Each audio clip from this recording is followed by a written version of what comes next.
Hi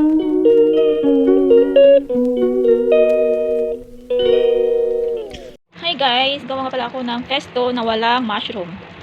Pesto without mushroom. At lagyan natin ng napakaraming garlic.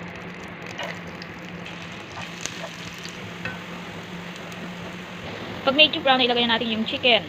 Na-slice ko na rin to pala. 3 piraso pa lang chicken breast ang ginamit ko dito. Tapos slice ko lang ganito kahaba. Now, lagyan natin ng asin. At saka black pepper powder. Ayan na, nilagyan ko na ng black pepper. Ngayon, mikos-mikos lang. At lalagyan ko rin siya pala ng ganito, magic seasoning. Chicken. Ayan na. At saka ito. Kaunti lang ha. Ang gagawin ko pala ngayon is yung pesto pasta. Palulutuin natin itong chicken. I-ano muna natin, lagyan ng coffee. Habang niluluto natin yung chicken is ito na rin yung next, yung macaron. Ito nga pala yung nagawa kong pesto pasta.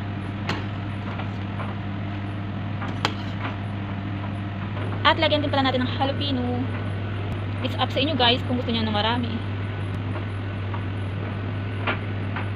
At ang pinaka-last, pesto pasta. At ang ingay pa rin ng ating dryer. Timing talaga kasi. Ayan na, lagyan natin yung pesto. Ayan na, at saka i-mix na rin natin yung macaron natin.